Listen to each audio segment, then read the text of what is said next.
Hello बच्चों, आपका स्वागत है हमारे चैनल स्टडी विद प्रेम में। और आज की इस वीडियो में हम क्लास 9th इंग्लिश के चैप्टर नंबर 1 जो आपके पोएम सेक्शन का है और इसका नाम है द रोड नॉट टेकन। और इस वीडियो में इसके सारे ऑब्जेक्टिव क्वेश्चन को देखने वाले हैं। आप लोग इस वीडियो को लास्ट तक जरूर देखिएगा। चलिए क्वेश्चन नंबर 1 को स्टार्ट करते हैं। तो यहाँ पर क्वेश्चन नंबर 1 है, who is the poet of the poem the road not taken. तो ये जो पोएम है द रोड नॉट टेकन, इसके पोएट कौन है? तो इसके पोएट का नाम है विलियम्स वर्डवर्थ। क्या नाम था? William Wordsworth. एक नंबर क्लियर है। आगे है क्वेश्चन नंबर 2। क्वेश्चन है, how many roads diverged in the yellow wood. तो कितने रोड्स हैं जिनको डाइवर्स्ड किया गया था येलो वुड में? तो 2 रोड्स। कितने रोड्स? तो 2 रोड। क्वेश्चन नंबर 2 का राइट आंसर हो जाएगा ऑप्शन नंबर बी। आगे है क्वेश्चन नंबर 3। क्वेश्चन नंबर 3 का क्वेश्चन है, what does the phrase yellow would signify. तो जो येलो वुड है वो क्या सिग्निफाई करता है? तो येलो वुड का मतलब होता है कि समर सीजन। क्या? समर सीजन येलो वुड का मतलब होता है। क्वेश्चन नंबर 3 क्लियर है। आगे है क्वेश्चन नंबर 4। क्वेश्चन है, why was the poet in a dilemma. तो जो पोएट है वो डिलम्मा में क्यों होता है भाई? तो डिलम्मा में होने के पीछे कारण था, he could not decide which road to take. तो मतलब जो पोएट है उसे पता नहीं था कि कौन सा रोड को पकड़ना है और उस रोड में आगे बढ़ना है, इसलिए जो है पोएट डिलम्मा में होते हैं। ठीक है, क्वेश्चन नंबर 4 क्लियर है। आगे है क्वेश्चन नंबर 5। 5 नंबर का क्वेश्चन है, What does the road symbolized in the poem।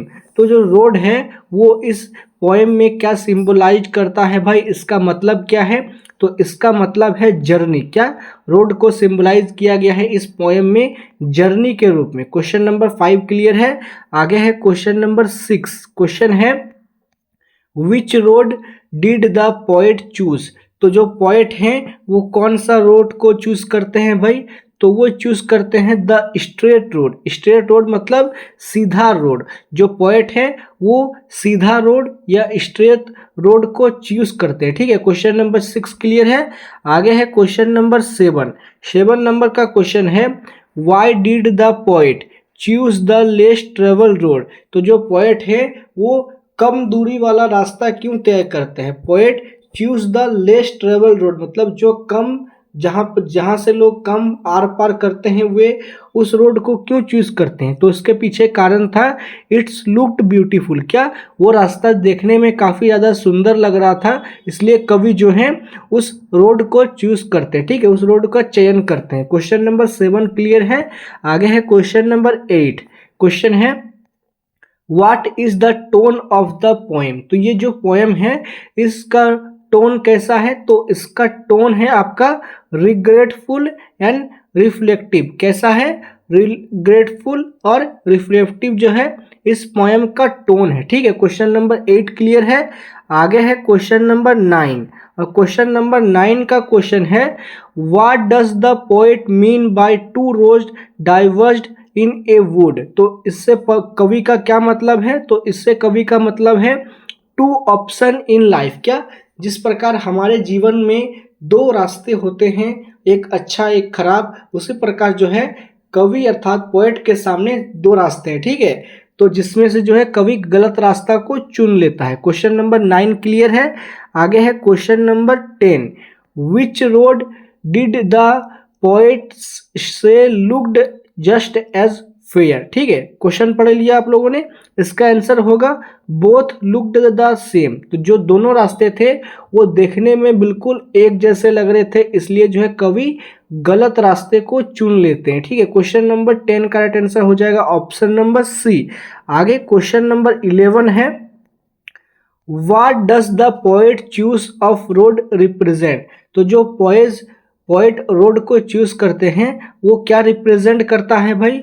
तो वो रिप्रेजेंट करता है आपका his journey in the forest. तो उनका जो यात्रा है वो जंगल का तरफ चला जाता है, his journey in the forest.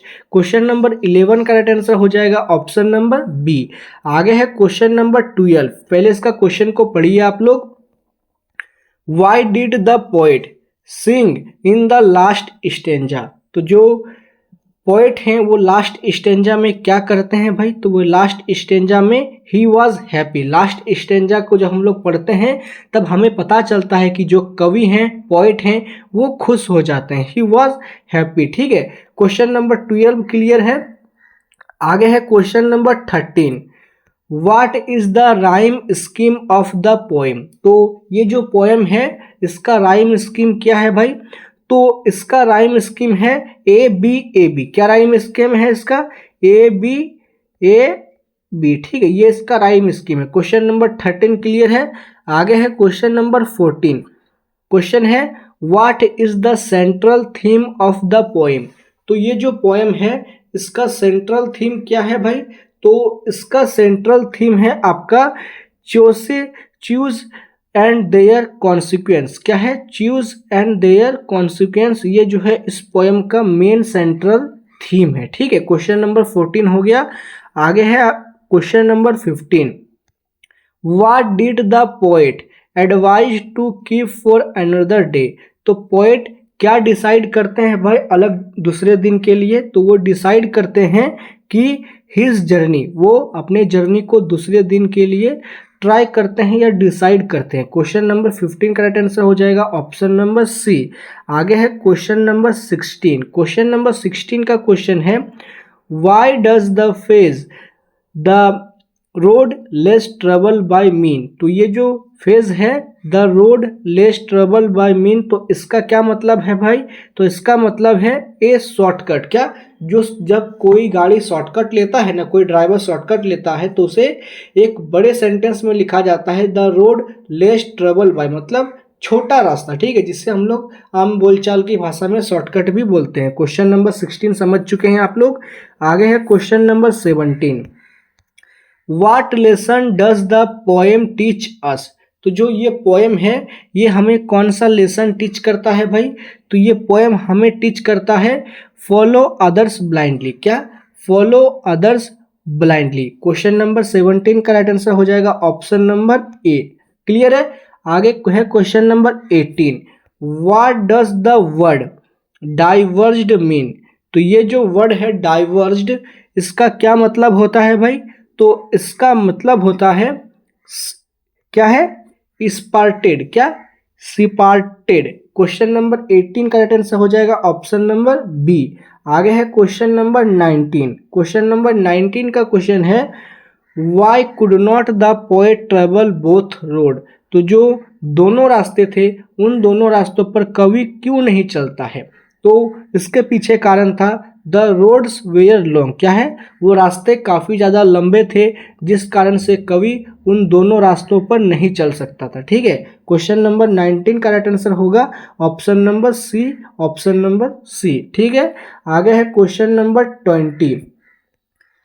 How does the poet describe the two roads. तो जो दो रास्ते थे उनको कवि कैसे डिस्क्राइब करते हैं, कैसे उसके बारे में बताते हैं भाई, तो वो बताते हैं one short and one long. अर्थात एक जो रास्ता है वो काफ़ी ज़्यादा शॉर्ट था और एक रास्ता काफ़ी ज़्यादा लंबा था। इसी प्रकार जो है पोएट दोनों रास्तों को डिस्क्राइब करते हैं। क्वेश्चन नंबर 20 क्लियर है। आगे है question number 21। What does wanted wear mean. तो जो यहाँ पर वांटेड वेयर है इसका क्या मतलब होता है भाई, तो इसका मतलब होता है फ्रीक्वेंटली यूज्ड, अर्थात जिसका प्रयोग बार बार या कुछ समय के बाद ही होता है, जिसे कहते हैं फ्रीक्वेंटली यूज्ड। ठीक है, और यही इसका आंसर हो जाएगा। क्वेश्चन नंबर 21 क्लियर है। आगे है question number 22। What time of year is describe in the poem.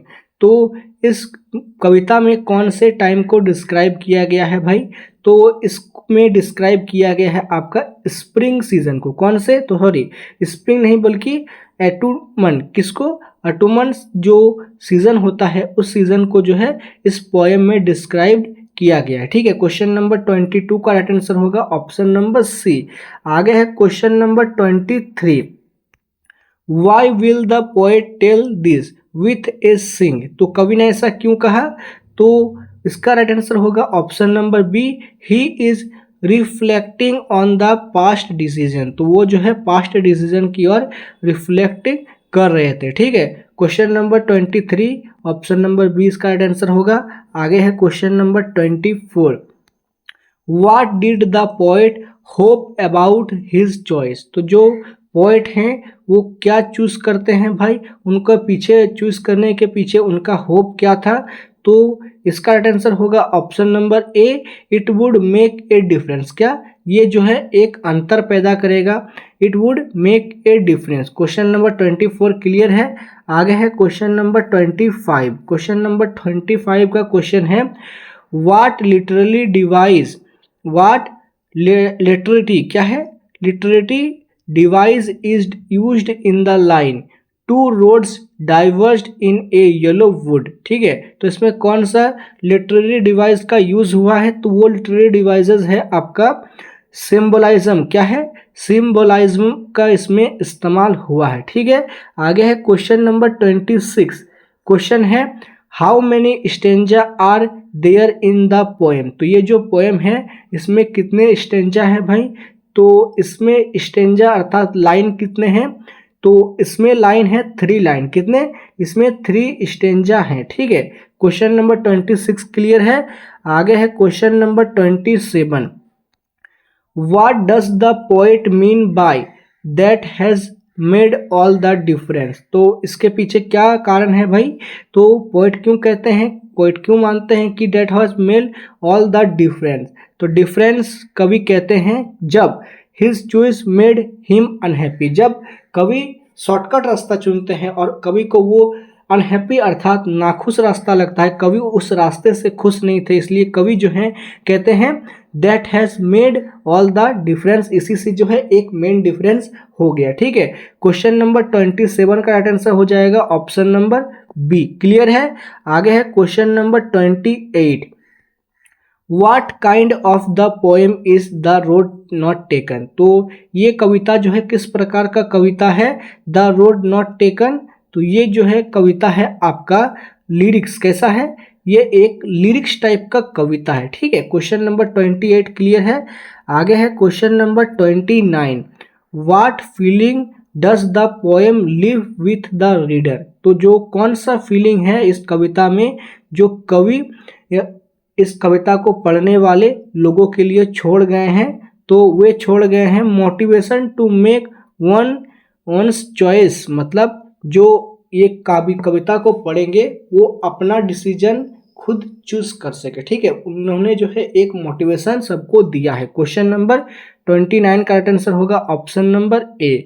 आगे है क्वेश्चन नंबर 30, लास्ट क्वेश्चन है इस चैप्टर का, what quality of the poet is Sovan in the poem, तो कौन से ऐसे क्वालिटी हैं जो पोएट इस कविता में शो करते हैं, दिखाते हैं, तो वो है डिपेंडेंस ऑन अदर, मतलब कभी भी हमें दूसरे पर डिपेंडेंट नहीं रहना चाहिए, ये एक खराब क्वालिटी है। ठीक है, और कवि के अंदर ये क्वालिटी हम लोगों को इस कविता में देखने को मिलता है। क्वेश्चन नंबर 30 का राइट आंसर होगा ऑप्शन नंबर डी।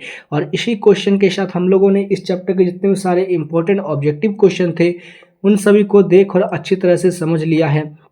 अगर आपको कोई वीडियो पसंद आए तो आप लोग इस वीडियो को लाइक कीजिए, हमारे चैनल को सब्सक्राइब कीजिए। मिलते हैं आपके साथ किसी नेक्स्ट वीडियो में। जय हिंद, जय भारत।